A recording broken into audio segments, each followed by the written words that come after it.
Bonjour à tous, j'espère que vous allez excellemment bien et aujourd'hui on va parler Formule 1 avec le débrief du Grand Prix d'Allemagne, un débrief un petit peu comme il y a 2 semaines pour le Grand Prix de Silverstone, voilà, il n'y aura pas d'habillage, ça demande un peu plus de temps. Bon, on va faire un débrief complet de ce Grand Prix qui pour moi fait partie, allez, c'est quasiment le Grand Prix le plus fou, le plus dingue, avec le plus d'intérêt même à suivre, fallait pas le rater celui-là. Depuis quasiment des années 2010, à part le Grand Prix de Montréal en 2012, je crois, l'année où Jenson Button gagne dans le dernier tour, quand Vettel fait un tête à queue, un Grand Prix qui a duré 6 heures avec Button qui se fait rentrer dedans par Hamilton, enfin il y a plein de rebondissements, hein. Button qui gagne en faisant 6 arrêts au stand. Bah là, ça a été un petit peu pareil du côté de Hockenheim avec la pluie qui s'est invitée sur le circuit, mais on a fait tous les types de pneus différents. C'est-à-dire qu'on n'avait pas assez de pluie véritablement pour mettre des pneus maxi pluie, donc il fallait mettre les intermédiaires, ça resséchait, donc après il fallait enlever les intermédiaires, passer les slicks, puis il a replu, donc repasser les intermédiaires, et puis en fin de course, bah il pleuvait plus, donc repasser les slicks. Ce qui nous a fait une course intense avec des safety cars, enfin il y a tout eu. Et on a eu un grand spectacle sur ce Grand Prix. On commence tout de suite avec les Français. Du côté des Français, on commence avec Pierre Gasly. Ah, week-end qui aurait pu être bien pour Pierre Gasly. Mais au final, c'est un week-end pas bon en fait pour lui, pas bon pour son avenir. Pourquoi ? Parce que Pierre Gasly, si on prend les résultats, bon, il fait 4 en qualification, c'est plutôt bien. Mais le week-end n'est pas parfait. Alors certes, en qualification, il n'est pas très loin de Verstappen, il est à moins d'un dixième. Donc, un peu plus d'un dixième, il est à 4 dixièmes. C'est mieux que d'habitude. Ça, c'est clair et net de la part de Pierre Gasly, même si l'écart est encore important par rapport à son équipier. Le problème, c'est que vendredi, il casse la voiture en essai, donc il perd du temps, et Red Bull répond le lendemain, on commence à manquer de pièces. Ça, c'est une phrase qui veut indiquer qu'on veut qu'il arrête de faire des erreurs de pilotage et qu'on veut surtout qu'il soit plus performant et plus constant. Et puis, le samedi matin, on sent qu'il faut qu'il retrouve du rythme. Lui, contrairement à Verstappen, il n'a pas eu ces soucis de boîte de vitesse et de réponse surtout du turbo en qualification. Il se prend quand même 4 dixièmes. Bon, ce qui est quand même un peu dommageable là-dessus. En course, mauvais départ pour Pierre en course. Et puis ensuite, pas de rythme sous la pluie, pas de rythme avec les slicks. C'est assez étonnant ce qui s'est passé pour Pierre, mais pas du tout de rythme. Et puis il pouvait faire une 5e place. Albon en a décidé autrement alors qu'il allait dépasser Albon. Voilà, Albon change de fil de manière assez brusque et Gasly ne peut l'éviter. Abandon donc de Pierre Gasly, encore pas de points pour le pilote français, déception donc au final. Pour Pierre, la situation commence à être compliquée, déjà parce que Daniel Ricciardo fait 3e, et que c'est une bonne place pour le Russe, qu'Albon fait 6. C'est une mauvaise nouvelle, on sait que Toro Rosso c'est toujours la pépinière de Red Bull.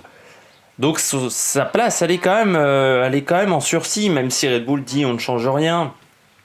On ne change rien, certes, mais bon, on manque de points quand même au championnat pour se battre peut-être avec Ferrari, parce que Ferrari est totalement abordable par rapport à la saison que les Rouges font. Donc voilà, c'est une mauvaise opération pour Pierre Gasly et qui met sa position quand même en doute. Il est quand même, alors je dirais pas sur un siège éjectable, mais il est quand même pas en très très bonne posture avec l'équipe autrichienne. On passe à Romain Grosjean. Romain Grosjean, ça allait un petit peu mieux pour le pilote Haas, même si c'était pas encore parfait pour Romain Grosjean.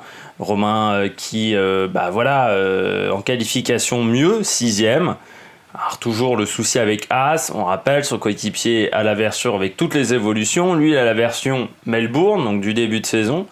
L'idée est de voir si les évolutions fonctionnent sur la voiture de Magnussen et si en fait la voiture de Grosjean est pas plus simple à conduire que la voiture de Magnussen et repartir sur la base de la voiture de Grosjean pour faire des nouvelles évolutions à partir de la trêve estivale. Un peu compliqué comme ça, mais c'est ce qu'ils essayent de voir. ils n'avaient pas pu avoir de données en course à Silverstone, vu que les deux pilotes s'étaient rentrés dedans et avaient abandonné assez vite. Donc là, l'objectif, c'était déjà de finir le Grand Prix. C'est le cas pour les deux pilotes, c'est le cas pour Romain qui fait une belle 7ème place, qui prend des points, même si avec Magnussen, il y a encore eu un moment un petit peu chaud dans les 10 derniers tours où ils se sont encore tapés. Malgré tout, pour Romain Grosjean, il finit 7ème, mais il profite surtout de beaucoup d'abandons devant lui, parce que sinon, il n'aurait pas été dans les plans, et puis il profite également de la disqualification des Alfa Romeo qui ont régressé dans le classement. Bon, après pour Romain, le week-end n'est pas encore top. Le vendredi, ça allait bien. Et puis samedi matin, pas de rythme. Ils savent pas trop ce qui se passe sur la voiture. Et puis de nouveau du rythme en qualification. Donc et en course, ça n'allait pas très bien pour les deux pilotes. Donc ils ont du mal à savoir pourquoi la voiture ne marche pas sous certaines conditions.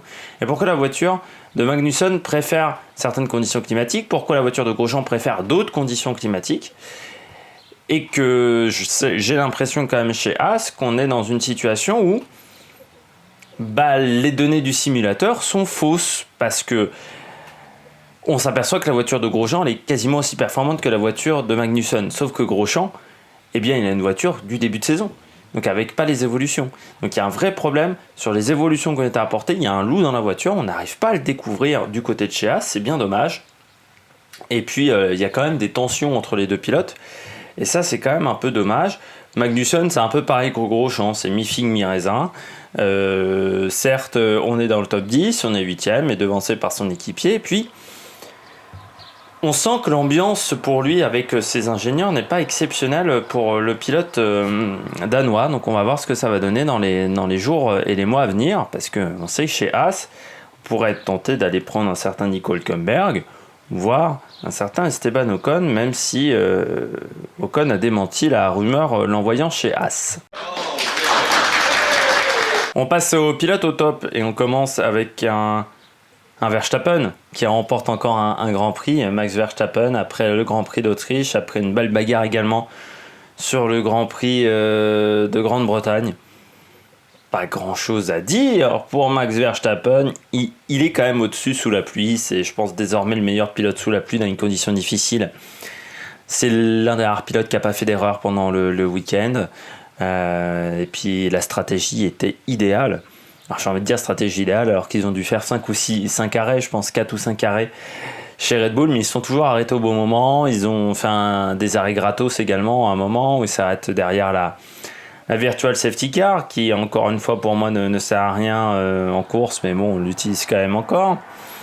Et donc voilà, il a profité d'un arrêt gratuit grâce à cette voiture de sécurité virtuelle. Il a profité également d'une stratégie idéale et d'une mauvaise stratégie de Mercedes qui lui fait gagner beaucoup de temps. Et c'est vrai qu'après, ses adversaires, c'était Kvyat, Stroll, avant que Vettel revienne. Donc voilà, il a pu se refaire un petit matelas d'avance après le dernier restart qui s'est fait, je crois, au tour 56. Donc voilà, bon Grand Prix de la part de Verstappen. En ce moment, il est très très fort malgré des qualifications difficiles. On sent que le moto Honda est encore un peu en dessous, mais voilà. Il est très très fort, le pilote néerlandais. Bon Grand Prix également pour Sebastian Vettel. On prononce à l'allemande aujourd'hui. L'Allemand qui finit deuxième. Quelle fin de course de Vettel, quelle fin de Grand Prix, parce que c'était quand même mal embarqué. Il n'avait pas du tout de rythme avec les intermédiaires. Lui qui avait eu des problèmes en qualification, un week-end compliqué, en qualification, problème de turbo. Obligé de changer beaucoup de pièces. Il perd donc dernier sur la grille de départ. Pas de rythme avec les intermédiaires. Alors qu'avec les full wet, ça marchait bien. Donc là, c'est toujours difficile de savoir pourquoi ça marche avec un type de gomme et pas l'autre type de gomme au niveau des pneus pluie. Et puis après, c'est vrai qu'il avait beaucoup de mal. Il naviguait entre la 10e, la 8e position. Il n'était pas très performant, on peut le dire, Sébastien Vettel. Mais ensuite, sur le dernier run, quand il passe les slicks, eh bien là, il est au-dessus du lot.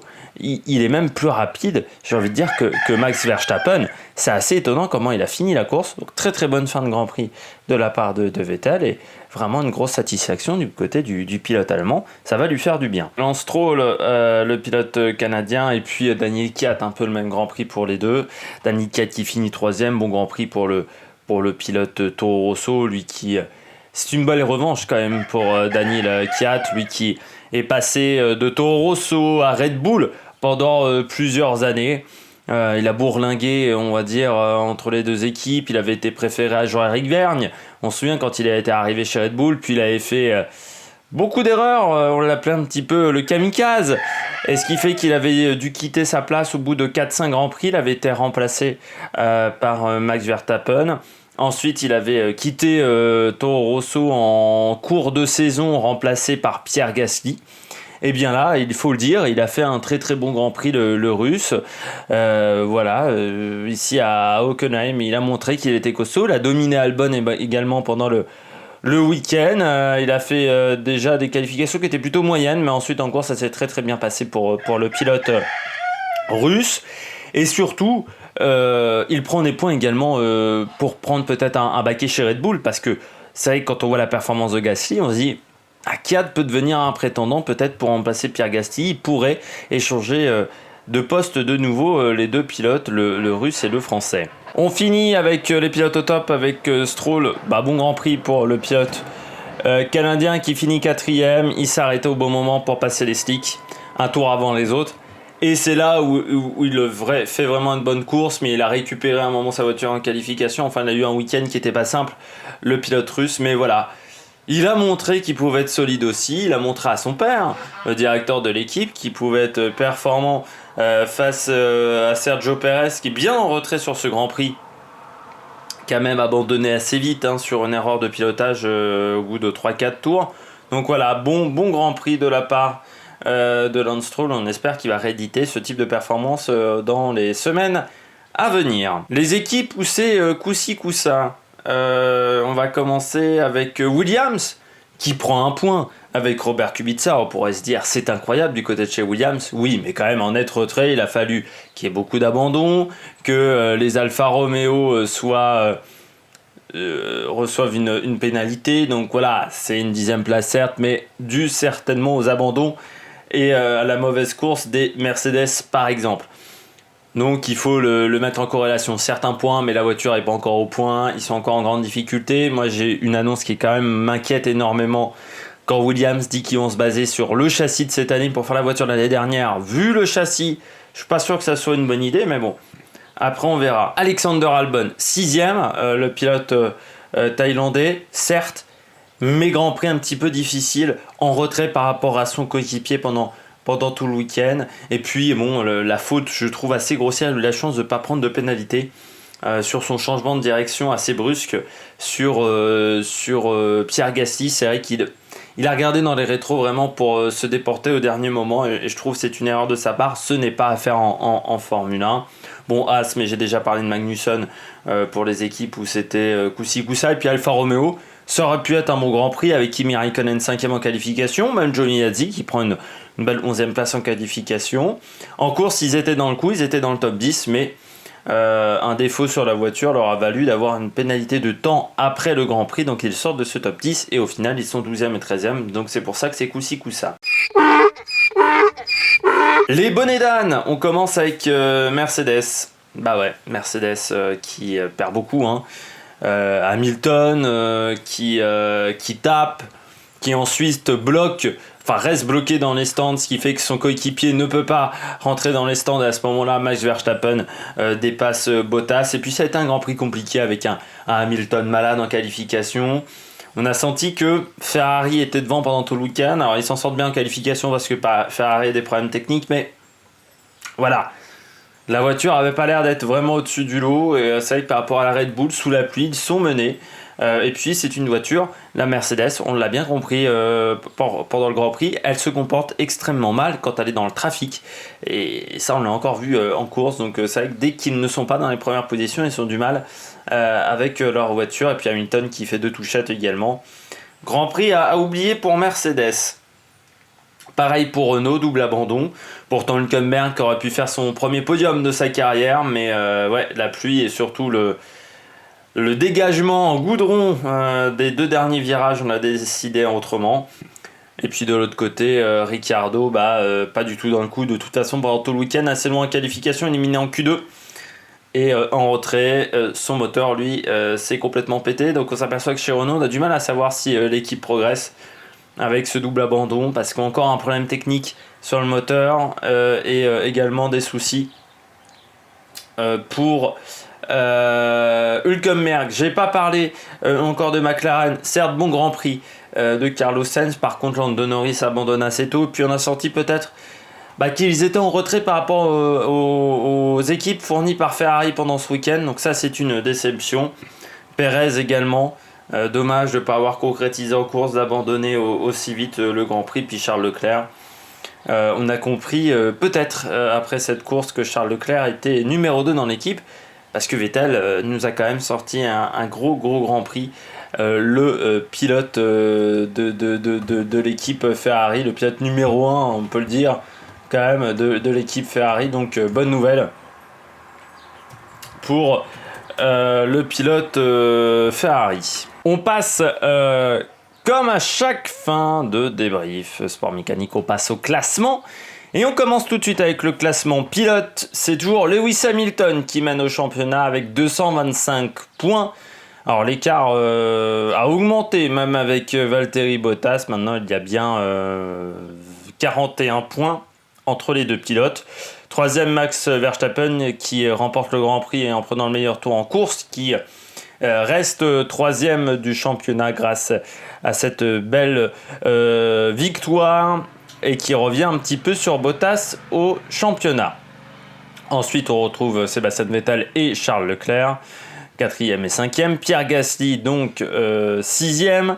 Puis Carlos Sainz, Daniel Kvyat qui remonte au classement 8e. Kimi Räikkönen et Lando Norris, le deuxième français, c'est toujours Romain Grosjean et il est 17e, mais il a désormais 8 points au championnat avec cette belle place lors de cette course. Et puis on va passer au classement constructeur. Mercedes toujours devant, même si Mercedes n'a quasiment pas marqué de points sur ce Grand Prix avec 409 points. Ils ont encore une marche assez importante, quasiment 150 points, même 150 points quasiment sur Ferrari. Ferrari deuxième, qui reste devant Red Bull malgré les 26 points de Verstappen. Ensuite, on retrouve McLaren, Renault, qui profite de la belle place de Sainz. Toro Rosso passe devant Renault grâce au beau Grand Prix de Albon et surtout de Kvyat. Renault donc 6e, mauvais week-end pour l'équipe française. Racing Point qui repasse 7e au classement. Alfa Romeo 8. À égalité avec Haas avec 26 points. Et puis Williams marque son premier point sur ce Grand Prix. J'espère que vous avez aimé cette vidéo. Nous on se retrouve la semaine prochaine pour faire le débrief du Grand Prix de Hongrie. Et puis on fera, je pense, un bilan de mi-saison au moment du Grand Prix de Hongrie, peut-être un petit peu après, pour voir qu'est-ce que peut nous réserver la deuxième partie de saison. Allez, on se retrouve pour de nouvelles aventures. N'hésitez pas à vous abonner, à mettre un pouce bleu, à réagir dans les commentaires. Et on se retrouve pour de nouvelles aventures sur la chaîne. Ciao, ciao!